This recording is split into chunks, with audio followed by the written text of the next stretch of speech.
Halo dan selamat datang kembali di Nalaris. Di sini kita mengubah rasa penasaran jadi pemahaman.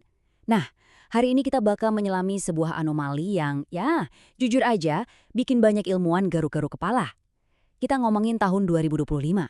Tahun yang di atas kertas seharusnya jadi tahun yang sedikit adem, tapi yang terjadi malah sebaliknya. Tahun itu justru jadi salah satu yang terpanas dalam sejarah. Jadi, apa yang sebenarnya terjadi? Kenapa 2025 jadi tahun di mana demam planet kita seolah pecah dan nggak bisa ditahan lagi? Yuk, kita bedah bareng-bareng.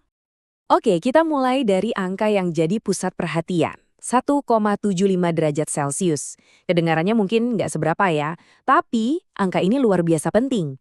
Ini adalah seberapa panas suhu permukaan bumi kita di Januari 2025 kalau dibandingkan dengan suhu rata-rata sebelum kita mulai membakar bahan bakar fosil secara besar-besaran, atau yang biasa disebut level pra-industri.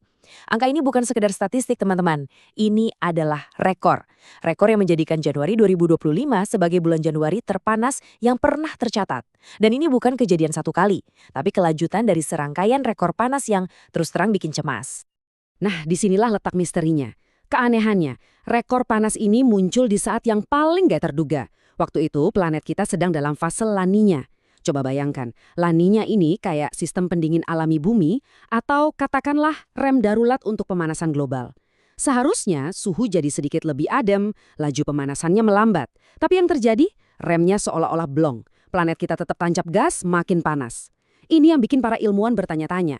Tunggu dulu, ada kekuatan apa yang saking besarnya sampai bisa menonaktifkan sistem pendingin alami planet kita? Oke, di bagian pertama ini kita akan coba mengurai teka-teki ini. Kita akan lihat lebih dalam kenapa tahun itu begitu panas, padahal semua prediksi ilmiah justru mengharapkan sebaliknya.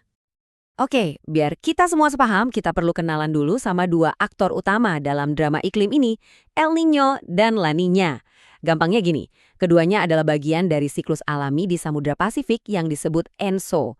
Kalau El Niño datang, dia cenderung menghangatkan suhu global. Nah, sebaliknya, kalau La Niña yang muncul, dan inilah yang terjadi di awal 2025, dia itu si pendingin. Dia bekerja dengan menyerap lebih banyak panas dari atmosfer ke lautan. Jadi logikanya sederhana kan? Harusnya dengan adanya La Niña, pemanasan global itu sedikit melambat. Setidaknya itulah ekspektasi kita semua. Dan kebingungan ini bukan cuma asumsi kita loh. Julian Nicholas, seorang ilmuwan iklim dari Copernicus, lembaga pemantau iklim Eropa, bilang begini, inilah yang membuatnya sedikit mengejutkan, Anda tidak melihat efek pendinginan ini, yang kami perkirakan akan terjadi. Kutipan ini benar-benar menangkap perasaan para ahli saat itu. Mereka semua mengharapkan semacam jeda, kesempatan untuk bernafas lega dari rekor panas yang terus-terusan pecah. Tapi jeda itu nggak pernah datang, planet kita terus saja memanas. Ini pertanda jelas ada sesuatu yang jauh lebih besar dan lebih kuat sedang bermain di belakang layar. Jadi kalau rem darurat alami kita si La Niña sudah nggak mempan lagi, ini artinya ada kekuatan lain yang jauh lebih dominan. Nah, di bagian kedua ini kita akan menyelidiki apa sebenarnya kekuatan raksasa yang berhasil mengalahkan siklus alami planet ini. Dan tersangka utamanya tentu saja adalah gas rumah kaca atau GRK. Mungkin Anda sudah sering dengar istilah ini. Coba bayangkan gas-gas ini seperti karbon dioksida, metana, sebagai selimut transparan yang menyelimuti bumi. Selimut ini fungsinya memerangkap panas dari matahari biar planet kita tetap hangat dan layak huni. Masalahnya, aktivitas manusia membuat selimut ini jadi makin tebal, tebal dan tebal. Akibatnya, panas yang terperangkap makin banyak dan ya planet kita jadi makin panas. Inilah mesin utama di balik semua perubahan yang kita saksikan. Tapi yang lebih bikin khawatir bukan cuma karena selimut itu makin tebal, tapi karena penebalannya makin cepat. Coba lihat data ini.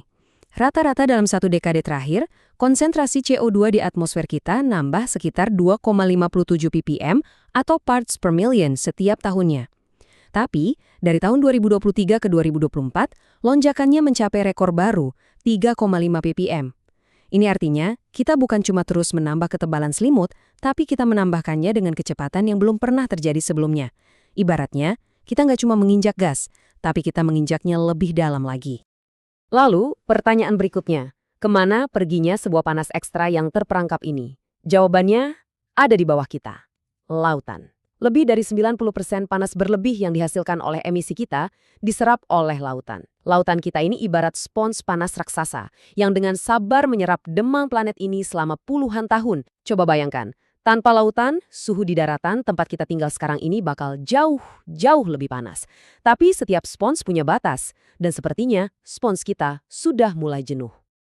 Dan inilah teman-teman kunci untuk memecahkan misteri tahun 2025. Lautan kita sudah menyerap begitu banyak panas, sampai-sampai dia nggak kuat lagi menahannya. Panas yang selama ini tersembunyi di kedalaman laut, kini mulai bocor dan dilepaskan kembali ke atmosfer. Jadi, meskipun La Niña sedang bekerja keras mendinginkan permukaan Samudra Pasifik, energi panas dari lautan global secara keseluruhan terus-menerus memancar ke udara. Kekuatan pemanasan dari lautan ini begitu besar, sampai-sampai efek pendinginan La Niña jadi nggak terasa. Inilah kenapa suhu udara tetap sangat tinggi.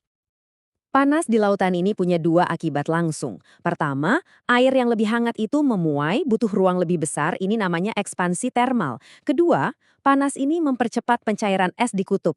Hasil gabungan keduanya, permukaan air laut naik. Tapi yang paling penting untuk dicatat bukan cuma kenaikannya, tapi kecepatannya. Lihat timeline ini. Antara tahun 93 sampai 2002, lajunya sekitar 2,1 mm per tahun. Tapi lihat di periode 2016 sampai 2025, lajunya sudah mencapai 4,1 mm per tahun. Hampir 2 kali lipat. Ini adalah lonceng bahaya yang sangat nyaring bagi jutaan orang yang tinggal di wilayah pesisir di seluruh dunia. Dan sumber air tambahan itu datang dari sini, dari pencairan es. Gletser-gletser di seluruh dunia yang merupakan cadangan air tawar raksasa kini mencair dengan kecepatan yang belum pernah kita lihat sebelumnya. Bayangkan, hanya dalam satu musim, yaitu musim 2023-2024, gletser-gletser di dunia kehilangan lapisan es setebal rata-rata 1,3 meter. Ini adalah kehilangan es terbesar dalam satu musim sejak pengukuran modern dimulai tahun 1950. Setiap bongkahan es yang pecah ini adalah bukti nyata bahwa demam planet kita semakin parah. Oke, kita sudah bicara soal data, soal angka, soal sainsnya. Tapi apa artinya semua ini bagi kita, manusia? Di bagian ketiga ini, kita akan melihat bagaimana tanda-tanda vital planet yang memburuk ini berubah. Lihat peta ini. Ini bukan sekedar peta cuaca biasa. Ini adalah potret krisis iklim global di tahun 2025. Setiap simbol di sini mewakili sebuah peristiwa cuaca ekstrim. Kita lihat ada banjir dahsyat yang melanda Texas, gelombang panas yang memanggang Eropa, kekeringan parah yang memicu kebakaran hutan hebat di berbagai belahan Asia dan Amerika. Ini bukan lagi masalah lokal, ini adalah fenomena global. Setiap titik di peta ini adalah cerita tentang komunitas yang terdampak, kehidupan yang terganggu, dan kerugian yang sangat besar. Dari skala global, sekarang mari kita tarik fokusnya lebih dekat ke rumah, ke Indonesia. Sebagai negara kepulauan yang berada di Khatulistiwa, kita berada persis di garis depan pertempuran melawan krisis iklim. Kita merasakan dampaknya secara langsung, seringkali dengan sangat keras. Dan ini bukan lagi teori. Ini adalah realita pahit yang terjadi di Sumatera pada akhir tahun 2025. Curah hujan yang luar biasa ekstrim memicu banjir bandang dan tanah longsor dalam skala masif. Ratusan nyawa melayang. Lebih dari 1 juta orang terpaksa meninggalkan rumah mereka, kehilangan segalanya. Foto ini adalah wajah manusia di balik semua data iklim yang kita bahas. Ini bukan lagi tentang derajat Celcius atau parts per million. Ini tentang nyawa, tentang keluarga, tentang rumah yang hanyut. Dan dampak krisis iklim di Indonesia ini menyebar ke semua lini kehidupan. Banjir dan longsor risikonya makin tinggi.